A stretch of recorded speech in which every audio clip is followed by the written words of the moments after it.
Good evening, viewers and listeners. It's a cool Wednesday evening, and you're welcome to Time with the Linguist on Radio Windy Bay 98.3 FM. I am Gifty Sodoke, your host for today. And join with me today in the studio is my co-host. Stay with us, we'll be back after a short break. Who said what? Through which medium to whom? With what effect is communication?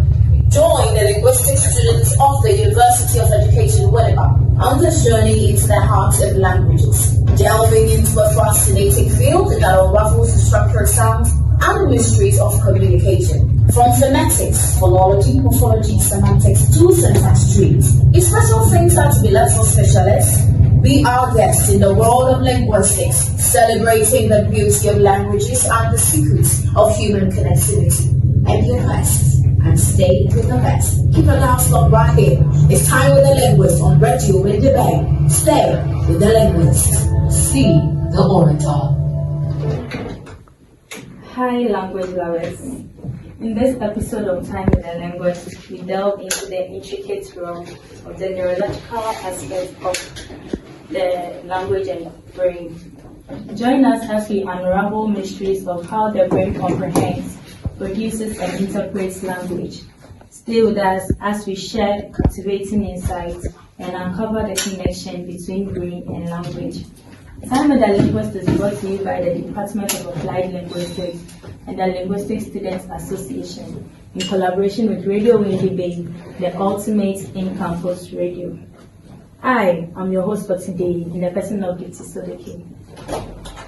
And I am your co-host, Yayabua Osu. Remember to keep your comments coming in on our studio line 050-392-3158, 050-392-3158. You can also call and share your comments with us. This is Time with the Linguist, where your knowledge and the operation of language is paramount to us.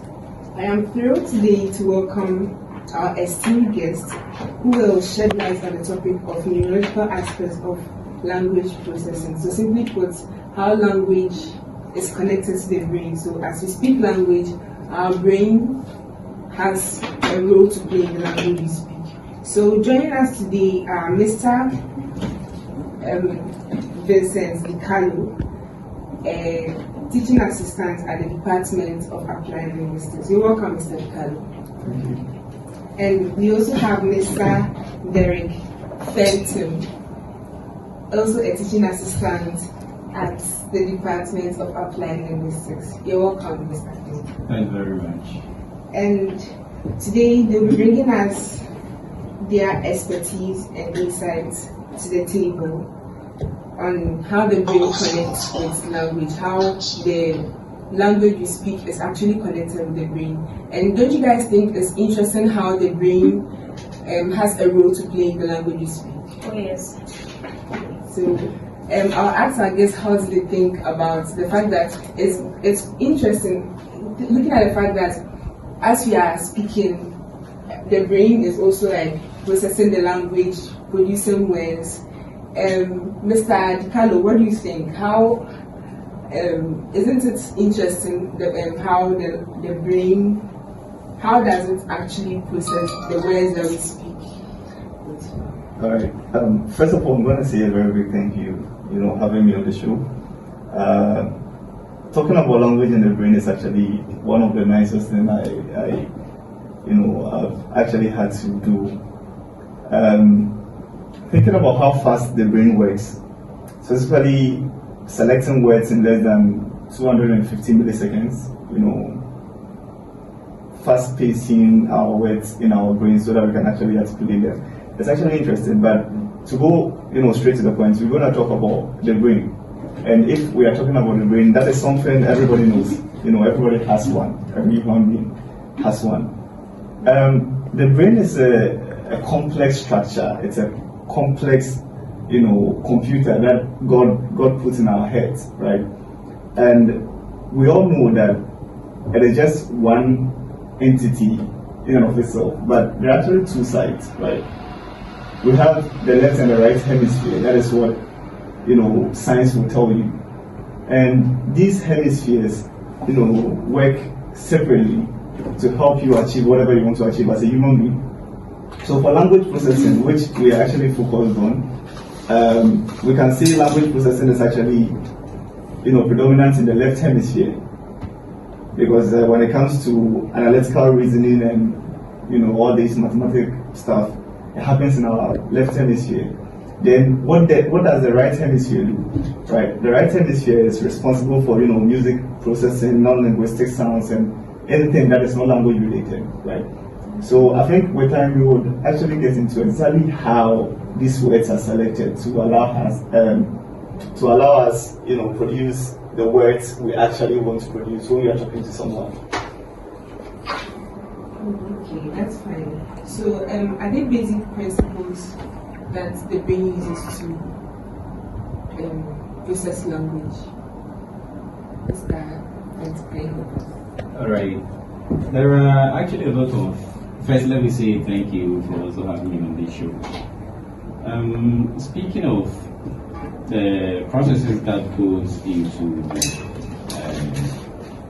language and then how our brain processes such languages, there are lots of things that goes on in our brain. So, like he said, what is time for us to go much into details. We're going to bring to you what the left hemisphere, as you earlier mentioned, what it does actually, how we conceive something, how the inputs that we hear in our environment, the linguistic inputs, how we receive them, then how we transform them into words, like in a form of communication. Like when you hear something, you actually reply. So these things all goes on in the brain, but the brain was structured such that it happens without we even becoming aware of what we are doing. So it all takes the brain for us to process language, as I said. Yeah, and I think to add up, I'm just going to say, you see, the brain is not just there for being there sake, right? There are actually parts of the brain that make sure this processing we're talking about actually takes place, right? So we have certain places, certain parts like the Broca's area, the Wernicke's area, which some people actually do call it Wernicke's area. There is a place, the part of the brain called the arcuate fasciculus, and there is the motor cortex.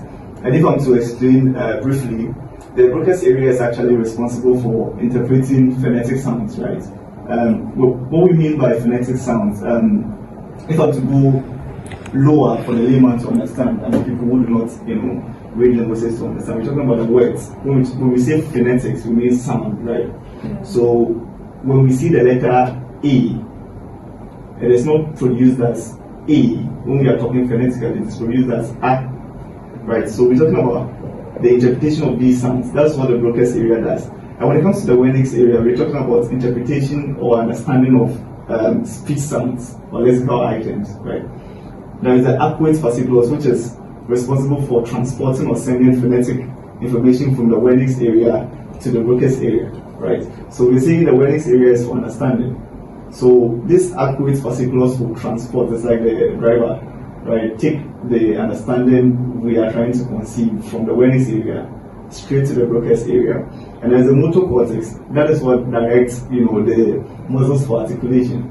So these four parts of the brain play a very vital role when it comes to our talking, the way we speak, how we articulate our sounds, right?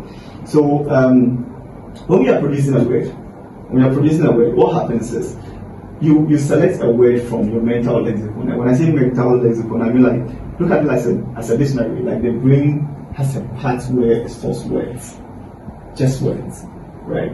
So you select a word or the idea. You have the idea what you want to talk about. Then you select a word from your mental lexicon. Then the Wernicke's area will activate. You get this? When it activates, it accesses the right lexicon you want to put out. Then this arcuate fasciculus, we are saying is the driver, will transport that information, that's meaning, that's where you want to produce, from that side to the broadcast area.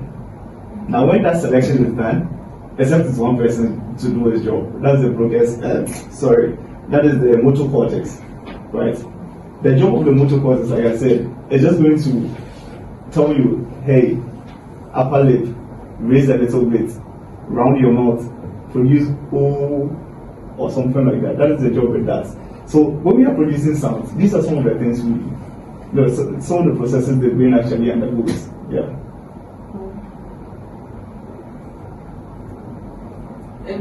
Mr. Fenton, do you have anything to add? All right. So earlier I started with that. The processes that we are talking about, they are all done under the left hemisphere. So, as Ricardo espoused, we have these three parts in the brain that before an input is being received, the linguistic input is being received and processed, transferred into articulation. These four areas in the brain, they collaborate, they work hand in hand so that the input that has been received is being transformed into speech.